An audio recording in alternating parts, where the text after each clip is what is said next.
Olá, esse é o mestrado profissional em ensino de geografia. Meu nome é Fernando Braga e junto com o professor Leandro Aguiar estamos ministrando o curso Os Campos de Pesquisa em Geografia e seus lugares, releituras do espaço social. Essa é a terceira aula com o nome Crítica BNCC, ausências e fragilidades. Vamos começar então? Bom, pessoal, passando aqui pelos objetivos da nossa aula, 3 objetivos básicos, tá? Então, a ideia é apresentar para vocês as principais críticas à BNCC, com base, obviamente, na opinião de especialistas na temática, né? Especialmente do debate sobre currículo, e especialmente o pessoal que pensa geografia, mas não somente. Identificar potencialidades e fragilidades na concepção da base e discutir possibilidades de um trabalho contínuo de revisão. Bom, essa aqui é uma continuidade da aula anterior, tá bom? Então, é fundamental, né, acompanhar ali o debate anterior, né, para a gente entrar nesse aqui, né? Vou falar de coisas aqui que foram discutidas na aula anterior sem muito aprofundamento. E é importante destacar o seguinte: a primeira aula foi com o objetivo de fazer assim, um nivelamento, né, como dito, a respeito do que é a base, ali das suas principais características, do que está descrito.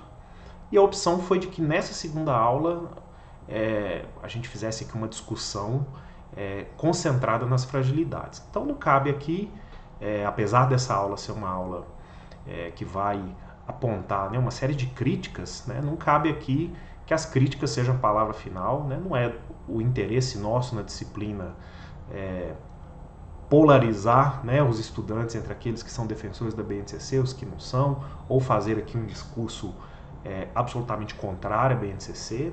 Não é do nosso interesse. Eu acho que cada um, dentro das suas, do seu campo de atuação, da sua própria maturidade intelectual, precisa entender como trabalhar com esse instrumento. É um instrumento que está dado, né, por exigências legais. Foi um trabalho entregue pelo Ministério da Educação e que, enfim, gostando ou não, né, faz parte hoje, né, pelo menos nesse momento aqui, em 2022, da vida dos professores. Então é necessário lidar com ele, aprender a usá-lo, aprender a conhecê-lo, né, utilizá-lo da melhor forma possível, mas também ser capaz de criticá-lo. Então, em grande medida, o objetivo dessa aula é motivar, fomentar a capacidade crítica de cada um de vocês a respeito desse instrumento, que, como qualquer outro instrumento, entendo, né, teria aí as suas fragilidades. Há que se considerar se as que existem hoje não são excessivas, né? Não são, talvez até intransponíveis, né? Aí fica mesmo para a avaliação de cada um e para o debate, que é muito rico e que precisa acontecer. Bom, então há aqui alguns textos de referência, longe, né, de tentar esgotar a crítica à BNCC ou toda a dimensão, né, desse debate sobre currículo, né, ainda que fosse apenas na geografia. Então já queremos deixar claro aqui que não é nosso objetivo esgotar esse debate. E, evidentemente, isso aqui é só um primeiro passo, né, em termos de bibliografia, alguma coisa que possa ajudá-los, direcioná-los a encontrar outros elementos, né, outras fontes de leitura, no caso de haver interesse em aprofundamento. Então, muito nesse sentido, ok? Nem a bibliografia, tampouco essa breve aula vai dar conta de um debate tão complexo e tão extenso. Então, vejamos aqui as questões centrais que eu gostaria de abordar com vocês nessa nossa breve conversa. Então, primeiro, né, quais são as principais críticas? Então, eu quero aqui elencar um conjunto de críticas, tá? Eu tentei organizá-las aqui em seis grandes críticas, tá? Que eu vou apresentar na sequência. São críticas à própria concepção da BNCC, as práticas que vão decorrer, né, que vão emanar aí da aplicação da BNCC nas escolas em todo o Brasil. Então, o primeiro objetivo aqui, né, é quais seriam essas questões, e é interessante se a gente puder formular mais, né? E vocês, na percepção de vocês a respeito do documento, ser capazes de formular outras a partir dessas ou a partir de outras leituras possíveis do documento. Nesse sentido, porque a gente está fazendo aqui uma abordagem de crítica, essa primeira pergunta é fundamental. A BNCC é realmente necessária? Não do ponto de vista do cumprimento legal. Se a gente for olhar por aí, não tem discussão, né? A BNCC é um documento que está previsto na legislação brasileira, né? Que é necessário ter uma base nacional, como a gente viu na última aula. Então, a pergunta não é do ponto de vista do cumprimento da legislação, e sim da própria concepção, né? Ela é necessária? Ela é desejável? Essa pergunta até já foi colocada na aula anterior, né? E eu acho que ela volta aqui com mais força, inclusive.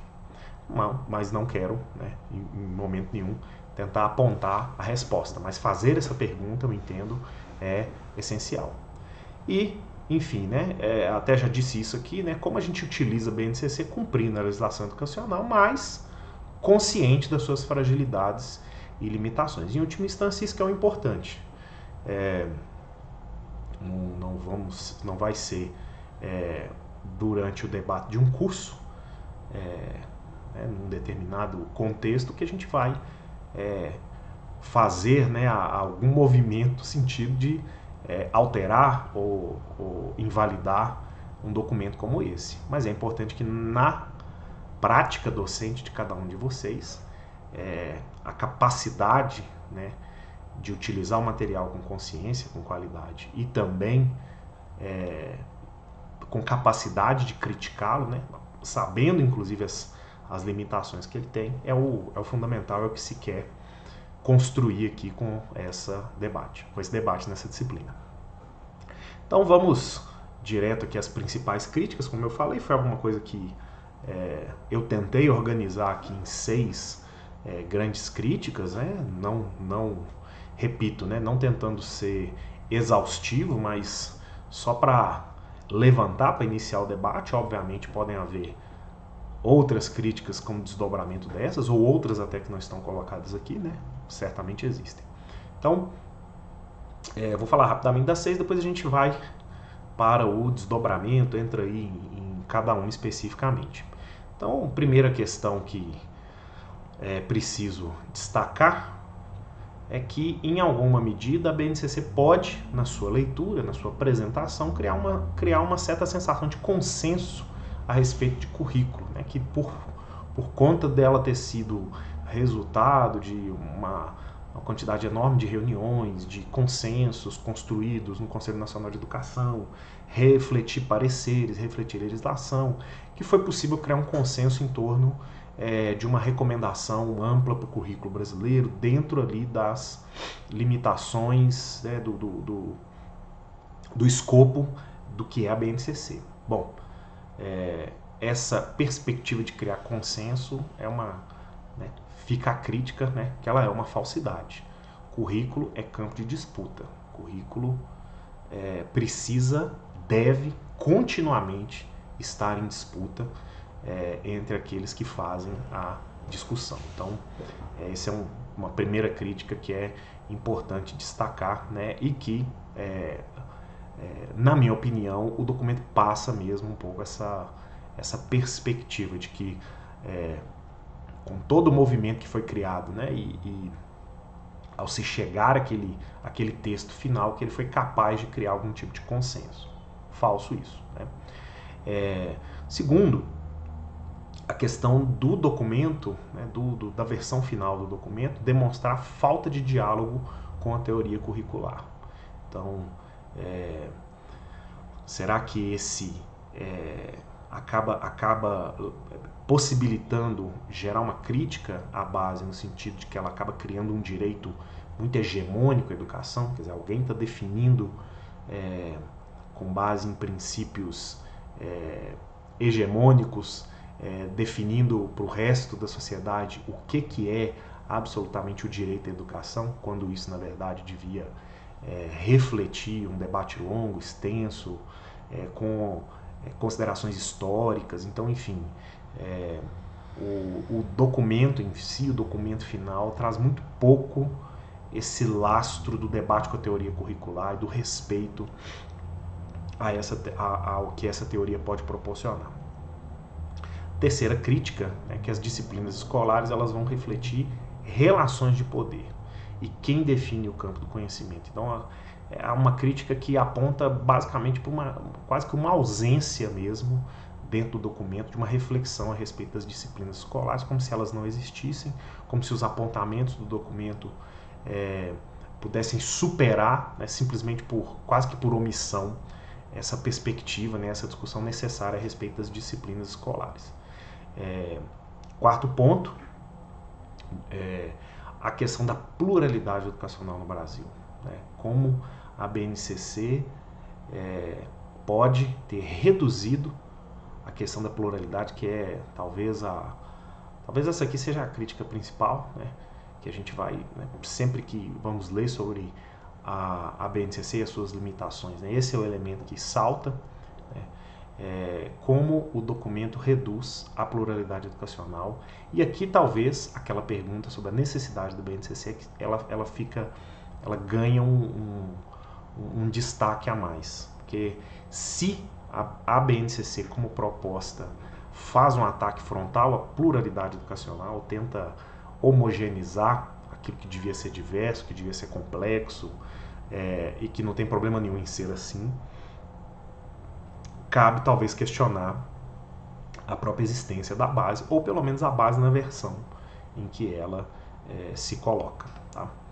Então, quinta crítica, né, o fato do discurso competente, e aí, obviamente, remetendo à questão da formação das competências, né, e que está no bojo de um discurso competente, de um discurso de formação de competências, como ele transforma o estudante em um objeto de um processo externo ao estudante, anterior ao estudante, pensado fora da escola, para que ele possa se tornar competente para atender o desejo de um determinado grupo ou de uma determinada visão de mundo, né? E falta reconhecer aqui no discurso competente o estudante como protagonista, apesar do documento apontar em vários dos seus trechos a respeito do protagonismo na educação. Vale destacar isso. A construção do documento não é uma construção banal, é um documento robusto, que quase todas essas críticas aqui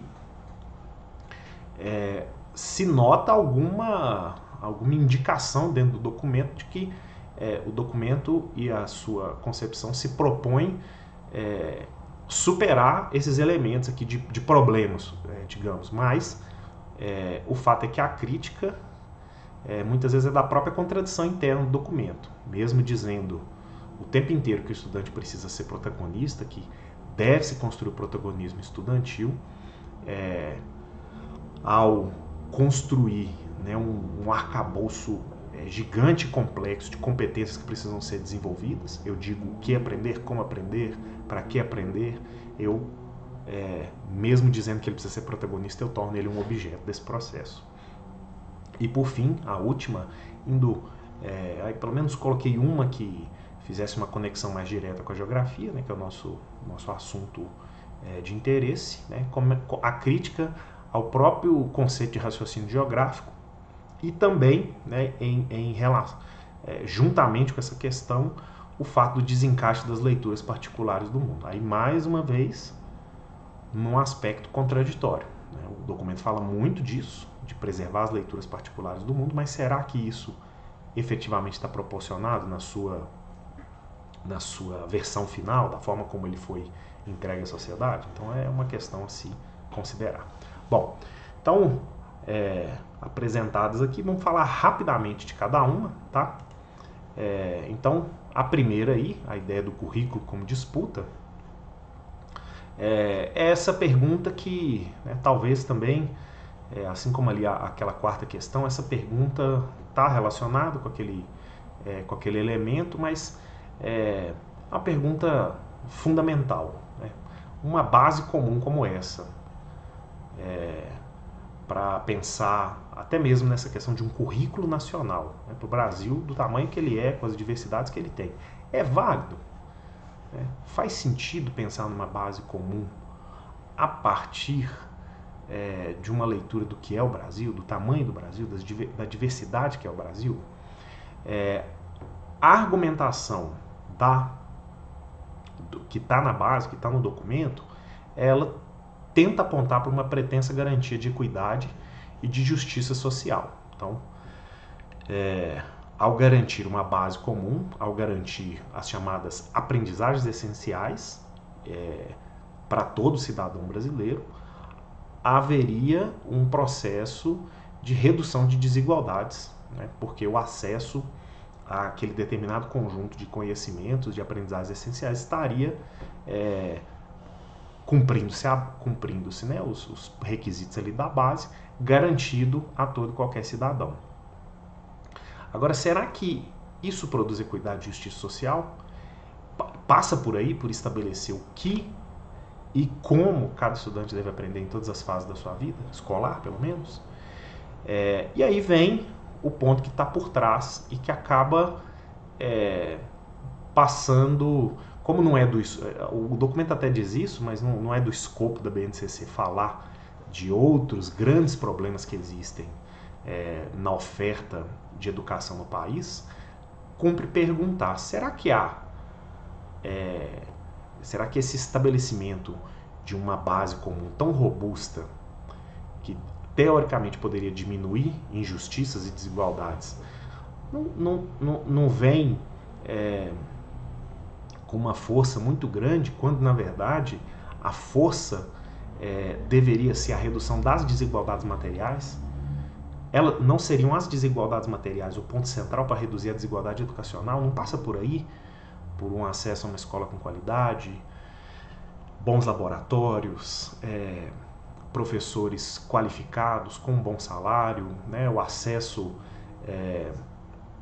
a ambientes escolares que possam garantir as diferentes práticas, né, e aprendizagens não só acadêmicas, mas para a vida, o esporte e lazer, o acesso à cultura, quer dizer, esses elementos que são tão díspares nas experiências educacionais da população, não são eles que produzem as injustiças, as desigualdades, já ali no ponto de partida, né, na construção da cidadania, aqueles que têm acesso às melhores escolas já começam, né, a vida com uma vantagem absurda. E será que garantir apenas que se trabalhe as mesmas competências em situações tão desiguais, tão díspares, vai proporcionar algum tipo de equidade?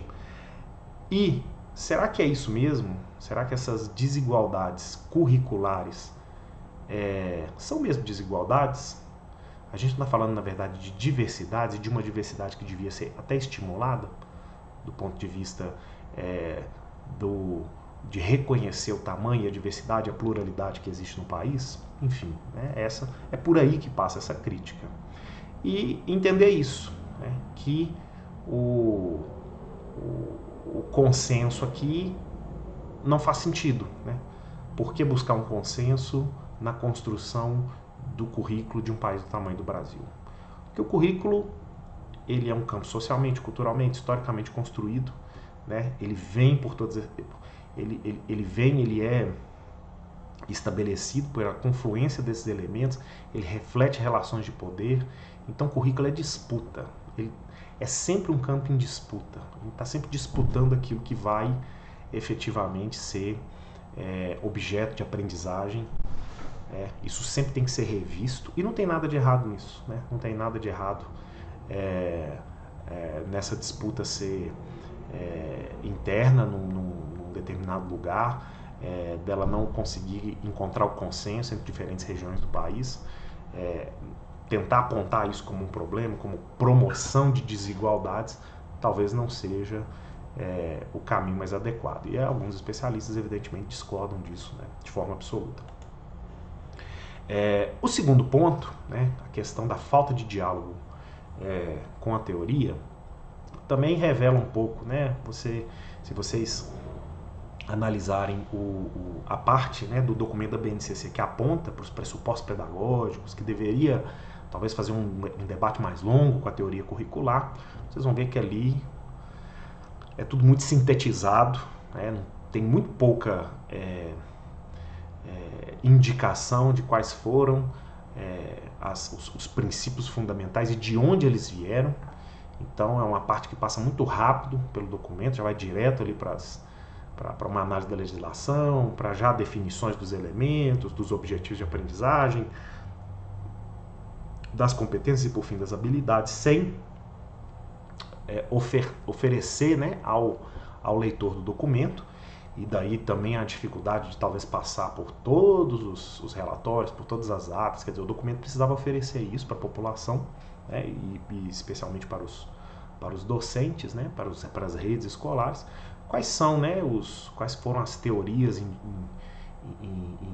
as teorias educacionais que, por fim, tiveram, né, o papel mais definitivo, né, e como essas discussões aconteceram, né?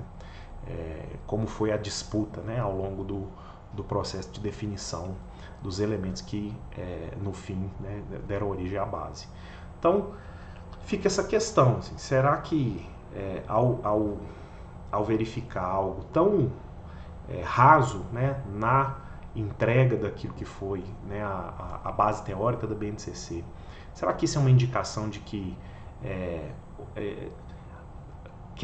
quer se comunicar à população que foi possível assumir uma visão curricular única? Será que é isso mesmo? Será que é isso que a gente precisa, de uma visão curricular única, que seria uma resposta para todos os questionamentos da escola, do currículo? Será que é possível fazer essa amarração e ela ser a resposta que a gente precisa? E aí vem essa ideia, quer dizer, como o currículo é disputa, ele precisa estar constantemente sendo revisado, né? Ele tem que ser lido como uma conversa complicada, né? Não é algo para gerar um consenso rápido, né? Para não ser um elemento que gera todo um conjunto de diálogos que vão ali produzir conflitos e fazer se chocarem diferentes visões de mundo. Aí, só como exemplo, né, que foi possível coletar aí na literatura de base da disciplina, você poderia ter, por exemplo, essas duas perspectivas de mundo que vão se materializar em perspectivas diferentes de currículo. Então, por exemplo, a objetivista, ela vai procurar conhecimentos comuns e básicos. Eles vão ser lidos como fundamentais e precisam ser ali apropriados pelos atores sociais. E ao serem apropriados, eles geram inclusão e geram cidadania.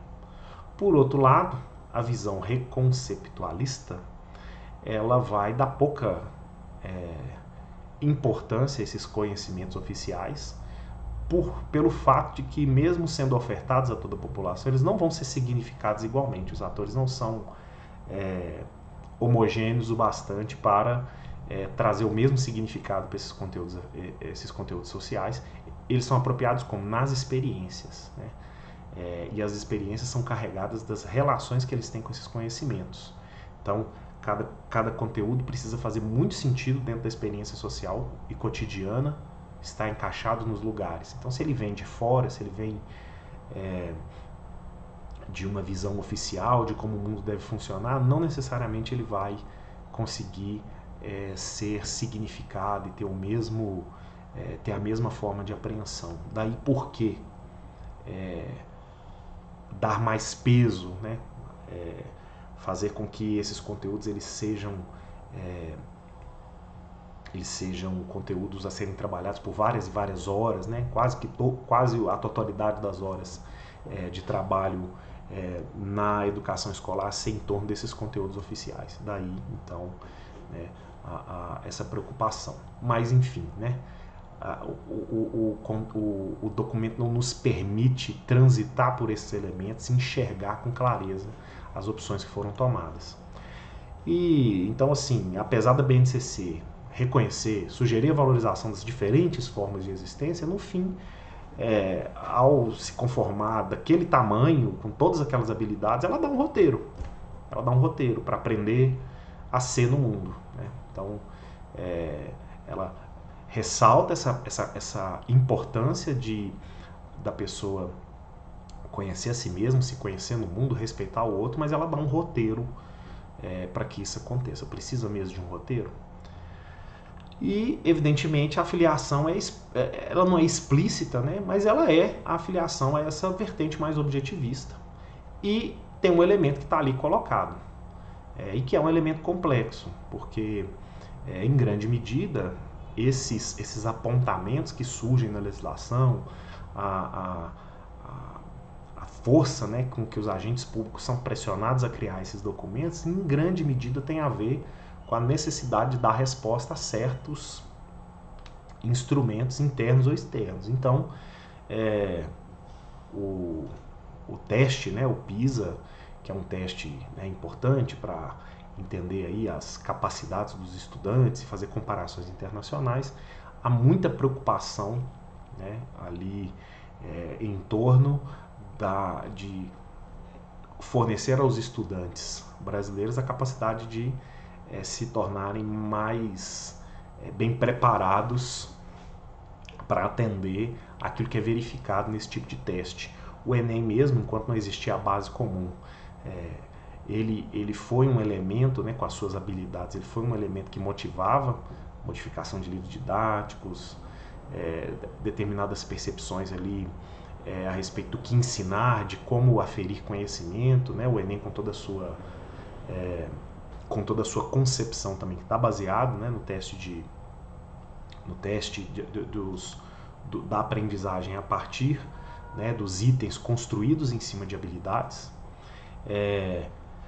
E essa perspectiva de organismos internacionais como a OCDE, como a Unesco, que também geram documentação, estudos e participam desse debate, apontando para o mundo como um todo determinadas competências que cada pessoa, cada cidadão precisa ter para participar do mundo globalizado. Isso tem um apelo muito grande no sentido do planejamento público, né? Força muito os entes públicos a tentarem se alinhar a esse determinado debate internacional que tem as suas qualidades, os seus problemas, evidentemente. Então, por vezes, esse tipo de opção, né, de se alinhar com esses elementos aqui pode ser um escape ou até uma desculpa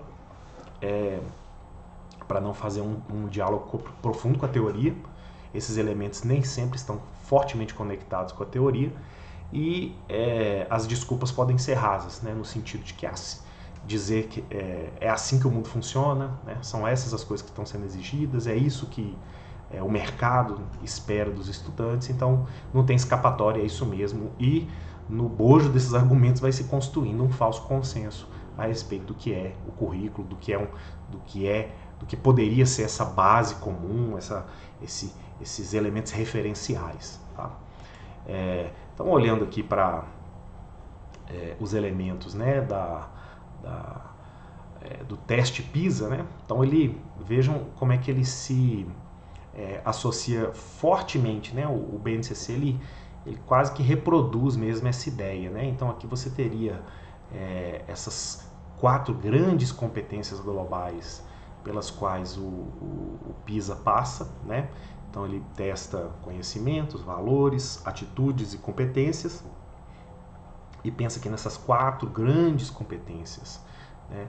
Pensar aqui em questões, né, interculturais, locais e globais, entender e apreciar a perspectiva e a visão de mundo das outras pessoas, se engajar e se apropriar em interações entre culturas e tomar ações aí para o bem-estar coletivo e o desenvolvimento sustentável.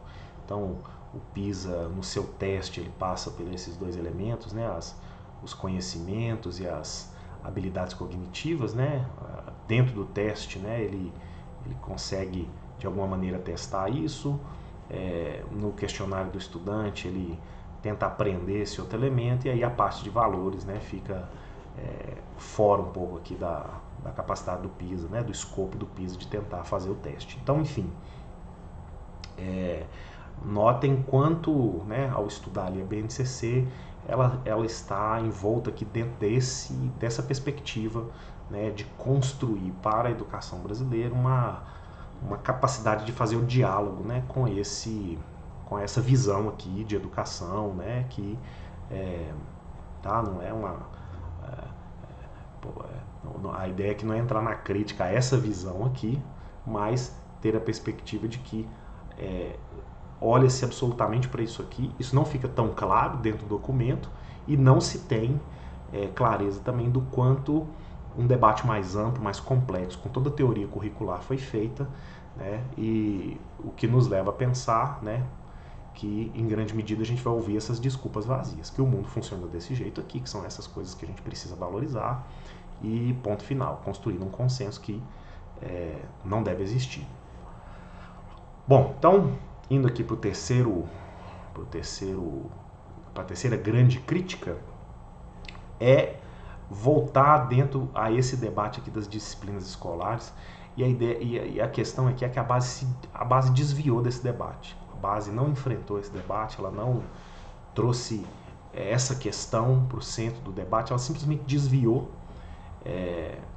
tentou fugir o máximo possível de associação às disciplinas e apontou aí para campos do conhecimento, para áreas do saber, né? fez alguns desvios para fazer a crítica à rigidez da disciplinarização. Então, assim, houve uma diminuição da importância da disciplinarização, especialmente no ensino médio, que no fim das contas as habilidades lá no ensino médio não se associam, né, em momento nenhum aos componentes curriculares, às disciplinas. Então, o que fica de questão? Será que ao desviar desse debate, o debate some? O debate desaparece? Não. E o ponto importante é que assim, esse debate é complexo, porque é precisamente na definição das disciplinas é que a gente vai encontrar essas relações de poder.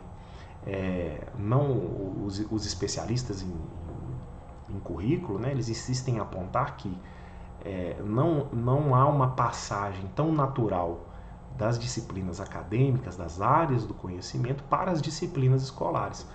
Entre um e outro, né, apesar da gente conseguir fazer esse paralelo, né, entre os campos do conhecimento e determinadas disciplinas escolares, a escolha sobre quais dessas vão se apresentar como conteúdos escolares para a formação geral das populações e o que elas vão abordar em termos de temáticas, de conteúdos específicos, né, durante o período de escolarização, é algo muito diferente daquilo que é o debate próprio, né, o cerne do debate dessa disciplina no meio acadêmico. Né? E essas próprias disciplinas vão ganhando, né, corpo, ramificações que muitas vezes não se desdobram tão facilmente assim no mundo escolar. Então, é importante fazer essa diferenciação. Disciplinas acadêmicas não são necessariamente disciplinas escolares, ainda que muitas vezes tenham o mesmo nome. E elas refletem uma série de estratégias políticas, né, para ascender ao currículo, para estarem ali, né, e se colocarem. E são anseios sociais mais amplos. Né? Então, é importante olhar para a base também sob essa perspectiva. Né? Por que aquelas coisas estão ali? Quem definiu o que os jovens devem aprender? Diante de um debate tão complexo, tão amplo, quase que refundando mesmo, né, todo a perspectiva sobre o aprendizado, né, a BNCC, para muitos docentes, né, quando entram em contato com aquilo ali e ouvem, por exemplo, da coordenação das escolas que precisam começar a aplicar aquele tipo de base curricular, né, no seu cotidiano, não é simples fazer a passagem.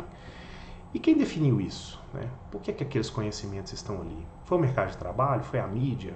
Foi a própria indústria da educação que produz livros didáticos, que produz ali todo um aparato e que tem influência, né, nesse tipo de decisão? Isso é um elemento importante, né? Pensar como a indústria da educação, né, as próprias redes particulares, as grandes editoras, né, como é que elas influenciam nesse processo e quanto pode ser vantajoso para elas determinadas reconstruções que levam, né, a renovação de todo um conjunto aí de materiais, né? Então, enfim, né, é algo a se considerar. Ou parte dos especialistas, quem define? Por que aqueles conteúdos estão ali? Né? Como tentar anuviar as disciplinas pode gerar um determinado tipo de visão a respeito do mundo. Né? Então, enfim, existe agora toda uma perspectiva de trabalhar até ali na educação infantil, né, também, que a gente nem abordou aqui com muito detalhe ao falar da BNCC, né, determinadas habilidades socioemocionais, né, e essas coisas estão aparecendo com mais força. Que tipo de anseio social está sendo colocado para que determinados conteúdos não sejam mais trabalhados da mesma maneira, que esses conteúdos venham a emergir, não fazendo a crítica que isso é ou não é importante na educação, mas são questões que não ficam tão claras no documento e que a gente precisa, né, entendê-las como um ponto de crítica, né, e é importante fazê-lo.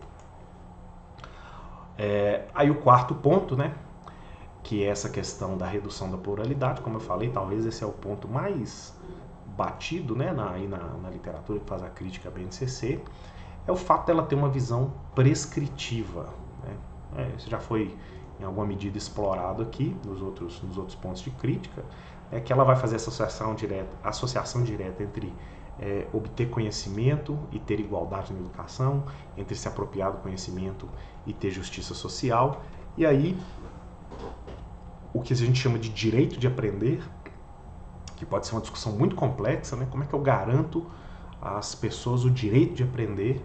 Ele acaba sendo, ele vai se tornando objetivo no sentido de que ele está garantido, né? Ele foi ofertado à pessoa quando aquilo que foi pré-estabelecido que ela deveria aprender foi aprendido. Será que isso efetivamente é o direito de aprender? E aí o documento, quando você lê, faz uma leitura superficial dele, evidentemente ele vai dizer que há uma perspectiva de que aquelas competências vão ensinar a pessoa aprender a aprender, que vai garantir liberdade na construção do indivíduo, do aprendizado. Mas será que aquele conjunto gigantesco ali de habilidades, de competências, vai permitir que isso aconteça durante o período escolar? Ou já tem mesmo um roteiro pré-estabelecido? Aí que está a crítica. Então, isso evidentemente é uma perspectiva de exercer controle, né? E manutenção de um determinado status quo. Então há uma série de elementos que são colocados como necessários à reprodução da sociedade, né, a gerar habilidades e competências nessas pessoas para se encaixar num determinado tipo de sociedade. Então se fala que a educação precisa dar uma resposta ao mundo globalizado, isso e a indústria 3.0, 4.0, 6.0 e que a escola precisa dar os conhecimentos para a pessoa se inserir no mundo dessa forma. A escola também pode pensar esse mundo, né? Pode criticar esse mundo, pode refletir a respeito desse mundo. E o mundo, às vezes, que está sendo construído, né, que é o mundo da vivência daquele estudante, ele é negado em função desse outro mundo. Então, enfim, é por aí que passa essas críticas. Então, a questão da negligência, né, entre o que é produzido por professores, estudantes e as comunidades. Evidentemente, a BNCC ela abre esse espaço. Cada escola vai poder, né? Tem aquele fluxo, né, que a gente viu na última aula, que essa base inicial é colocada, depois as redes de ensino, sistemas podem complementar, depois a própria escola pode complementar.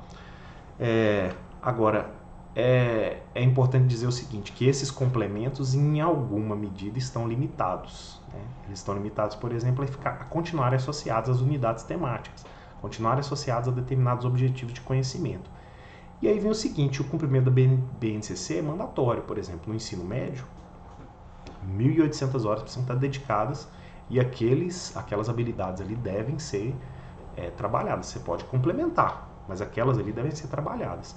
Mas será que tem espaço para mais? Então, se a gente pensar, por exemplo, nas que a gente apresentou, né, em Ciências Humanas e Geografia, para o ensino fundamental, 123 habilidades e 32 no ensino médio, né, nas 1.800 horas do ensino médio. O que acaba acontecendo aqui? Primeiro, o ponto de crítica, tá, pessoal? O que acaba acontecendo aqui? O que provavelmente vai acabar acontecendo aqui, né, como prática no cotidiano? Primeiro, os livros didáticos, os materiais construídos vão focalizar como existe uma base nacional, né, eles podem ser comercializados no país inteiro sem muito problema, e eles vão acabar focalizando nesses elementos aqui. Então, emergir, né, nos materiais essas questões, né, se o professor não for autor, né, se ele não for um autor da sua aula, né, se ele trabalhar muito na reprodução do próprio livro, dificilmente ele vai conseguir explorar outros elementos. E aí o que vai acabar acontecendo é que os aspectos locais, a inserção da vida do estudante, a inserção da pluralidade, ela vai ser só um pequeno reflexo que, né, alguns autores colocam, ela sai da pluralidade e vira apenas um reflexo de uma fragmentação. Olha, a gente reconhece que existia uma fragmentação nas políticas educacionais, em alguns aprendizados que precisam ser localizados, mas isso não é o reconhecimento de uma pluralidade. Então vai aparecer apenas nessa parte verde, né? Então, esse primeiro aí, que é uma habilidade do ensino médio, discutir, né? Aí o verbo, né? Discutir, depois o papel dos organismos internacionais no contexto mundial, esse é o objeto do conhecimento, e aí tem o modificador. E aqui no modificador talvez você coloque alguma coisa que tem ali uma relação com o local, né? Com vistas à elaboração de uma visão crítica sobre limites, suas formas de atuação dos países, considerando os aspectos positivos e negativos dessa atuação para as populações locais. Aí você pode dar o exemplo da cidade do estudante, né, dele pensar nos reflexos desses elementos aqui no espaço de vida dele, mas está tudo muito contido. Quer dizer, vai ser dentro da própria habilidade já definida fora que algum elemento, né, da cultura local, das vivências locais é que vai aparecer. Difícil, né, a gente pensar que isso permite exercer respeito à forma plural como a educação deve acontecer no país. Então essa é uma crítica importante. Aí no caso aqui do ensino fundamental, essa outra habilidade do 6º ano, né, identificar, né, o comando aí, depois o consumo dos recursos hídricos e o uso das principais bacias hidrográficas, e aí você pode enfatizar alguma coisa que é mais local, mais regional. Enfatizar as transformações nos ambientes urbanos. Qual ambiente? Aí não importa, né? Desde que passe por aqui. Então, se a cidade do estudante tem ali um rio importante, você pode dar todos os exemplos e fazer os trabalhos, as atividades, as avaliações em cima de um conhecimento específico que foi adquirido ali, mas para tentar trabalhar essa habilidade que todos terão. Então, a pergunta fica, né? Será que tem espaço para trabalhar a pluralidade, como o documento diz que ele pretende respeitar, com essa quantidade enorme aqui de elementos que obrigatoriamente devem ser trabalhados ao longo do percurso escolar? Fica a questão. Então, caminhando aí para a finalização, né, as últimas críticas, uma crítica direcionada à questão das competências e, no fim, que alguns autores vão chamar de o discurso competente, né? Então, esse ensino pautado em competências, ele não é consensual, né? Aí, já passando por essa questão, né, do problema dos consensos, né? Por quê? Porque ele vai corroborar a validação por meio de um desempenho individual, como se isso fosse, né, absolutamente aí o que é ideal, né? O que se busca é desenvolver atitudes específicas, saber fazer, saber ser. E, por meio desse processo de aprendizagem, busca que os educandos possam adquirir certas formas de agir e pensar, e aí vai se negligenciar as suas construções pessoais, o seu autoconhecimento, porque a ideia é prepará-lo para algo que ele ainda não nem experimentou, né? Prepará-lo para um mundo, né, esse mundo do futuro, esse mundo tecnológico, esse mundo onde certas habilidades são essenciais, fundamentais, e aí você vai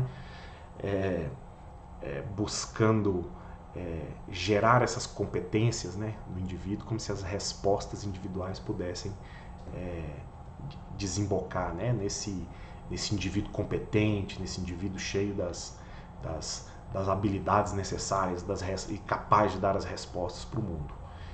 E um mundo que é diverso, que é complexo, que é desigual, né, que é injusto, enfim. Então aqui o sujeito se diminui, né? O sujeito se torna objeto, né? Ele se objetifica, né? Então aí nesse ponto tem isso que se chama de verticalização do ensino, né? Ele não faz parte do seu processo de construção, apesar do documento apontar alguma coisa nesse sentido, né? O que lhe é dito que aprender como aprender e como ele deve ser e pensar para reagir ao mundo que está dado, né? Ao mundo que talvez ele nem é capaz de construir, está dado para ele, né? Então, nesse ponto, toda aquela questão de escolha, de trajetória individual, de construir ali um projeto de vida, pode ser mera ilusão, né? Porque eu escolho entre o quê? Quais dessas habilidades que estão aqui impostas para mim eu vou escolher, né? Os caminhos estão traçados, eu tenho aqui alguns itinerários, eu posso escolher por algum deles, mas a minha escolha está limitada, né, a um determinado tipo de visão de mundo e de desenvolvimento, né? Será que isso é efetivamente uma escolha, né, de se construir, de se autoconhecer? Né? Fica, né, aí a questão, né? E por fim, né, uma entrada rápida aí na geografia, pessoal, que é essa questão do raciocínio geográfico.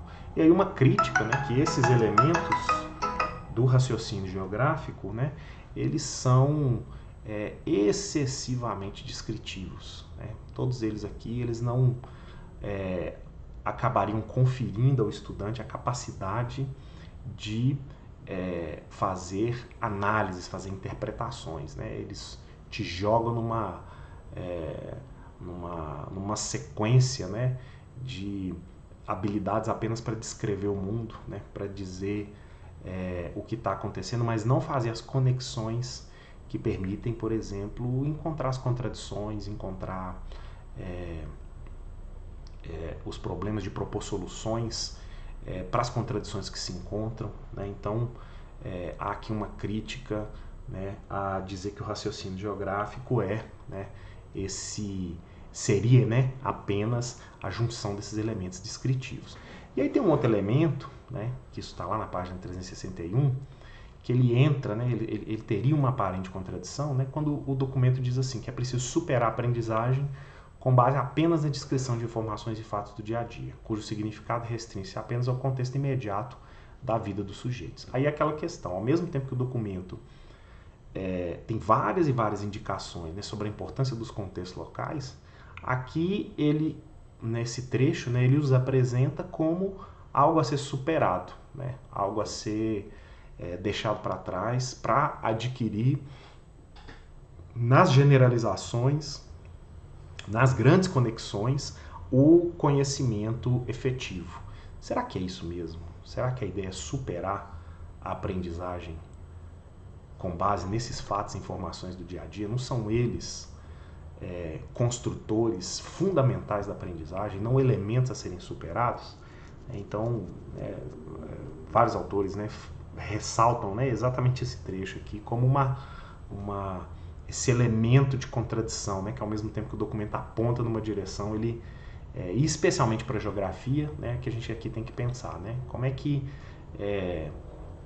eu aprendo geografia sem estar imerso, encaixado, né, no meu contexto local, né, construindo um pensamento espacial para interpretar e conhecer o meu espaço de vida, né?